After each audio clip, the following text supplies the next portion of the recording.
మళ్ళీ నా పేరు డాక్టర్ మధుకర్. నాది B pharmacy, M pharmacy, PhD complete అయిపోయింది. ఒక 16 సంవత్సరాలుగా నేను ఫార్మసీ కాలేజీలో అకాడమిక్స్లో చేస్తున్నాను. From the beginning assistant professor నుండి నేమ్ ఆఫ్ ది ప్రొఫెషన్ అంటే డిజిగ్నేషన్ తీసుకున్నాను. Associate professor, assistant professor, professor, HOD, vice principal, principal. So present last 3 yearsగా ఒక ఫార్మసీ కాలేజ్కి ప్రిన్సిపల్గా ఉన్నాను. 1,50,000 జీతం తీసుకుంటున్నాను. Free car, house to college, college to house, right. మంచి అంటే అలవెన్సెస్ ఇస్తారు జీతంతో పాటు. సూపరా కాదా? ఎంతమంది జాబ్ చేస్తున్నారు? జాబ్ చేసే వాళ్ళు ఎంతమంది ఉన్నారు? అది ప్రైవేట్ జాబ్ కావచ్చు, గవర్నమెంట్ జాబ్ కావచ్చు, ఎవరైనా అందరు జాబ్ చేస్తున్నారు. ఒక్కసారి గవర్నమెంట్ జాబ్ చేసే వాళ్ళు లేకుండా అందరూ maximum government job, right. Super. So నాది ఎంఫార్మసీ అయిపోయిన తర్వాత నేను గవర్నమెంట్ సెక్టర్కి రావడానికి అంటే యూనివర్సిటీలో ప్రొఫెసర్స్ ఉంటాయి కదా, ఆ క్యాడర్ అప్లై చేశాను, క్వాలిఫై అయ్యాను. బట్ అల్టిమేట్గా మనకు తెలుసు మన తెలంగాణ ఎట్లాంటి ప్రాబ్లం ఉంటుందో. రిజల్ట్స్ రాగానే కోర్టు కేసు పడుతుంది. సో కోర్టు కేసు పడింది, అది అక్కడికే స్ట్రక్ అయిపోయింది. 2011లో నేను చెప్పేది.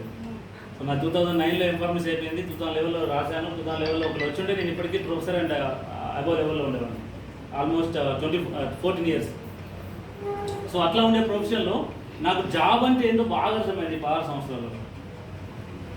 చాలామంది పేరెంట్స్, ఇక్కడ అందరు పేరెంట్స్ ఉన్నారు కదా, మనం చిన్నప్పుడు మనకి ఏం చెప్పిన అందరూ ఏదైనా గవర్నమెంట్ జాబ్ స్కూల్కో, మంచిగా చదువుకో, మంచి మార్కులు తెచ్చుకో, మంచి జాబ్ కొట్టు, ఇంతే కదా. ఎవరైనా బిజినెస్ చేయమని అన్నారా? ఎవరైనా బిజినెస్ చేయమన్నారా? ఎవరు అనలేదు. ఎందుకు అన్నారు? వాళ్ళకి తెలిసింది ఒక్కటే, చదవడం జాబ్ చేయడం, చదవడం జాబ్ చేయడం, అంతేనే కదా. ఇప్పుడు చెప్పండి, జాబ్ చేస్తూ మన లైఫ్లో సెటిల్ అయిన వాళ్ళు ఎవరు ఉన్నారా? నేను ఇప్పుడు కొన్ని పాయింట్లు రాస్తాను. నేను మీకు కొన్ని డ్రీమ్స్ ఉంటాయి కదా, ఆ డ్రీమ్స్ చెప్పండి. మీకున్న డ్రీమ్స్ చెప్పండి. గోల్డ్, ఇక్కడ అందరూ అలా ఉన్నారు కాబట్టి గోల్డ్. ఇంకా గోల్డ్ ఎంత కావాలి? కేజీయా, 2 kgs, 10 kgs? డ్రీమ్ అంటే డ్రీమే, ఏదో గ్రామ్ గోల్డ్ అది కాదు డ్రీమ్ అంటే. ఏం కావాలి? ఏం కావాలి? Next 5 kgs gold. నెక్స్ట్ ఇంకేం కావాలి మీకు? Dream house, financial problems. Okay, next ఇంకా హౌస్, డ్రీమ్ హౌస్ కావాలి. అంటే ఎన్ని కోట్లు? అది ఒక 2 crores అట్లా. నాకైతే 5 కోట్లనే డిసైడ్ అయింది. Dream house. ఇంకా కార్, డ్రీమ్ కార్. సంవత్సరానికి ఎంత కడితే చిల్డ్రన్స్ ఎడ్యుకేషన్ బాగుంటుంది? ఇవాళ రేపు 10,000, 20,000 కడితే మినిమం సంవత్సరానికి మినిమం 2 లక్షలు, 3 లక్షలు, 5 లక్షలు, అవునా? So childrens education. ఇంకా పేరెంట్లకి ఎంతమంది దగ్గర ఇప్పుడు మీరు ఉన్న దాంట్లో మీ తల్లిదండ్రులు కావచ్చు, మీ అత్తమామలు కావచ్చు, మీ దగ్గర ఉన్నారు? Dream car very limited. నిజమో కదా? కానీ అదొక డ్రీమ్. ఎందుకు పెట్టినారంటే ఇవాళ రేపు జరగట్లేదు కాబట్టి దాన్ని కూడా డ్రీమ్లోకి చేర్చిండ్రు. ఆ డ్రీమ్ కాదు, నిజాన్ని చెప్పాలంటే అదొక బాధ్యత. కానీ దాన్ని కూడా డ్రీమ్లోకి చేర్చిండ్రు, రైట్. ఇంకేం కావాలా? లగ్జరీ కార్ కావాలా? కార్ అనేది అందరికీ ఉంటుంది. నాకు కూడా 4 లక్షల కారు, కానీ లగ్జరీ కార్ కావాలి కదా. సో ఇంకా చారిటీ. ఇక రోడ్డులో పోతే మనకు అందరూ అలాగే వస్తారు, రైట్. కానీ ఒక 100 రూపాయలు, 1000 రూపాయలు ఇచ్చే పొజిషన్ ఉందా? సరే, ఇంకా చాలా ఉంటాయి డ్రీమ్స్. నేను ఒక కంక్లూజన్కి వస్తాను. ఇప్పుడు నేను ఏం చెప్తున్నా అంటే మన తల్లిదండ్రులు ఫారెన్ టూర్స్ కూడా ఉన్నాయి. ఓకే, ఫారెన్ టూర్స్ కూడా ఉన్నాయి. విమానం ఎక్కలేదు నాకు తెలిసి. ఇక్కడ సంఘానికి 90% విమానం ఎక్కలేదా? Right, foreign tours. ఇప్పుడు మనం చేసేది జాబ్ కదా. మన పేరెంట్స్ చేస్తే మంచిగా చదువుకో, మంచి మార్కులు తెచ్చుకో, మంచి జాబ్ తెచ్చుకో. జాబ్ చేస్తూ అన్ని సంపాదించలేరు అన్నారా? హలో, ఎవరు ఉంటే ఇప్పుడు నేను కూడా అదే జాబ్ చేస్తాను. ఇప్పుడు నేను తక్కువ మాట్లాడలేదు, నిజంగా మాట్లాడుతున్నా. ఇక 1,00,000 పైన ఎంతమంది ఉంది జీతం? 1,00,000 పైన జాబ్లో జీతం లేదు కదా? లేదు కదా? జాబ్లో 1,00,000 పైన ఎవరికి లేదు కదా? ఉంటే చేయలేపండి. సో నాకు 1,00,000 పైన ఉంది, నాకు కూడా లేవు ఇవి.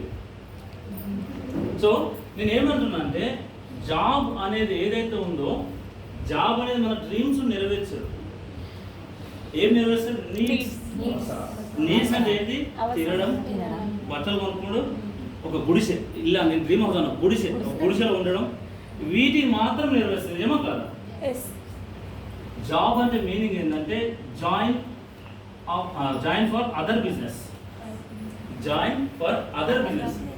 మీరు ఏదైతే జాబ్ చేస్తారో మీలాంటి వాళ్ళు 20 మంది 30 మంది ఉంటారు మీ ప్లేస్లో. అసలు బాస్ వేరే, వాడు ఏసీలో కూర్చొని ఎంజాయ్ చేస్తాడు. వాళ్ళ బిజినెస్ కోసం మనం కష్టపడేది అనమాట. Join for other business. మరి జాయిన్ ఫర్ యువర్ బిజినెస్ ఎప్పుడు?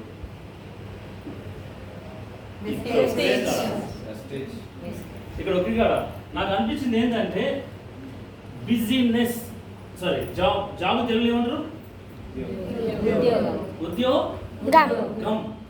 అతుక్కపోయినా 16 సంవత్సరాలు అతుక్కపోయినా. సో ఇంకా నాకు తెలిసి ఇలా జాబ్ చేయదనట్లా చేయాలా, అది ఉంది కాబట్టి మనం ఇక్కడ వరకు వస్తాం. 100% చేయాలి, కానీ అదే జీవితం అయితే కాదు. నేను చేసే నేను అతుకున్న గమ్ ఆ సీట్ ఉంటుంది, నాకు ప్రిన్సిపల్ సీట్ అనేది ఉంటుంది కదా, అలా కూర్చుంటే చేయకూడదు కదా, నిజంగా అంత హాయి ఉంటుంది. సో అట్లాంటి గమ్ము పెట్టిన సీట్ నాకు ఇచ్చి కూర్చున్నాను. 16 సంవత్సరాలు కూర్చుంటూనే ఉన్నాను. ఇంకా కూర్చుంటే ఇంకా నేను లేచే పొజిషన్ లేదు నాకు, రైట్. సో నాకు అనిపించింది ఉద్యోగం చేస్తే 1,50,000 జీతం వస్తుంది. జీతమే కదా, అంటే నేను జీతగానా ఓనర్నా? హలో, జీతగాన్ని, ఓనర్ కాదు నేను. నువ్వు 10 లక్షలు రాని జాబ్ చేస్తే జీతగాని లేదు, నిజమా కాదా? నువ్వు జాబ్ చేస్తే జీతం వస్తుంది, ఈ వెస్టేజ్ బిజినెస్ చేస్తే జీవితం వస్తుంది. నాకు ఈ జీవితం ఎందుకు వస్తుంది అంటే ఇది నా చేతిలో పని. నేను ఎట్లా మలుచుకోవచ్చు, నా జాబ్లో నువ్వు ఎట్లా మలుచుకోలేదు, వీలు లేదు అసలు. నువ్వు లేవాలన్నా కూర్చోవాలన్నా నీ బాస్ చెప్పాలి. అది ఎంత పొజిషన్ అని కాదు, కాలేజీలో హైయెస్ట్ పొజిషన్ ప్రిన్సిపల్, నేను కూడా తోలుబొమ్మనే, అర్థమైందా? సో జాబ్ అంటే ఖచ్చితంగా జాయిన్ ఫర్ అదర్ బిజినెస్. నువ్వు చెప్పింది ఏం నడుదాడు. సిస్టంలో ప్రోగ్రామింగ్ మనం ఏం చేస్తాం, కంప్యూటర్లో ఇది చేస్తే యూట్యూబ్లో మనం ఎస్ వెస్టేజ్ సంథింగ్ లీడర్ ప్లే అంటే అదే లీడర్ వస్తుంది, అవునా కదా? మా భాషలకు అంతే, నీకు ఈ ప్రోగ్రామ్ ఇస్తే ఇదే నడవాలంటే నీకు అదే చేస్తా. మరబొమ్మ అంటారు కదా, మరబొమ్మలాగా మారిపోతున్నాం జాబ్లో, నిజమా కాదు? అసలు సిస్టమ్ ఏం సెట్ చేస్తాడా, ఆ సిస్టమ్ మన కోసం పనిచేయం, వేరే పొలం పనిచేస్తాం. బట్ ఇక్కడ వెస్టేజ్ అనే సిస్టంలో విన్నింగ్ టీమ్ అనే best of the best education system. ఎంతమంది తెలుసు విన్నింగ్ టీమ్? మ్యాక్సిమం అందరికీ తెలుసు. ఇక ఈ ఎడ్యుకేషన్ సిస్టమ్ లేకపోతే మనం డెవలప్ కాం. మేమున్నా, భరత్ సార్ ఉన్నా, మధు సార్, సొంతం అందరం ఉన్నా, కానీ విన్నింగ్ టీమ్ మనకు నేర్పించే పాఠాలే. 10వ తరగతి ఎంతమంది పాస్ అయ్యారు? ఎట్లా పాస్ అయ్యారు? దానికంటూ ఒక బోర్డు ఉంటుంది. ఏం బోర్డు? SSC board. అది చెప్పినట్టు లేకపోతే మనం పాస్ అవుతామా? ఇంటర్మీడియట్కి హెచ్ఎస్సి బోర్డు ఉంటుంది, అంటే ఒక ఎడ్యుకేషన్ సిస్టమ్. ఆ సిస్టమ్ చెప్పినట్టు లేకపోతే పాస్ అవుతామా? ఇక్కడ కూడా విన్నింగ్ టీమ్ అనేది ఉంటుంది అనమాట. డబ్ల్యూటీ ఇది చెప్పే ఏం చెప్తా అంటే జాబ్ చేసుకుంటూ రోజుకు 2 నుంచి ఒక 5 గంటలు 4 గంటలు పార్ట్ టైంగా వర్క్ చేయండి. దాని తర్వాత జూమ్కి రెగ్యులర్గా రండి. దాని తర్వాత ఓపెన్ మీటింగ్స్ ఉంటాయి. ఇట్లాంటి మీటింగ్స్ వీక్లీ వన్స్, ఒకటి రోజు వస్తే అవసరం లేదు, ఇది అటెండ్ కాండి.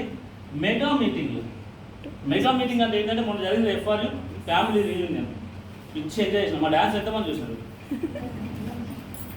మా డ్యాన్స్ చూసారా? బాగా చేసిన కదా, రైట్. సో అట్లా ఎంజాయ్ చేస్తాం మెగా మీటింగ్స్లో. నాలెడ్జ్తో పాటు రికగ్నిషన్స్తో పాటు ఎంజాయ్ చేస్తాం అట్లా, రైట్. ఇంకోటి వచ్చేసి గోపురం అని వస్తుంది, ఇయర్లీ ఒకటేసారి వస్తుంది గోపురం, ఇది కూడా ఒకటేసారి వస్తుంది. ఇవన్నీ మేము చేసినాం కాబట్టి మాకు ఏమొచ్చినాయంటే, మా మేడం చెప్పింది కదా, ఫస్ట్ ఇన్కమ్ 87 రూపాయలు మాకు వెస్టేజ్ ద్వారా. సంబరపడాలన్నా బాధపడాలన్నా 87 రూపాయలు కదా, సంబరపడాలన్నా బాధపడాలన్నా. ఎగిరి గంతేసినాం మేము. ఎందుకు ఎగిరి గంతేసి చెప్పానా? అదే ఇన్ని సంవత్సరాల నుంచి తానే చెప్తాను, ఒక్క రూపాయి. నిజమా కదా? ఇన్ని సంవత్సరాల నుంచి మోహం కడతాను, ఒక్క రూపాయి రాదు. కానీ ఈ వీరితో మోహం కడితే తాను చేసి నాకు 80 రూపాయలు వచ్చినాయి. సంతోషపడాలి అట్లా.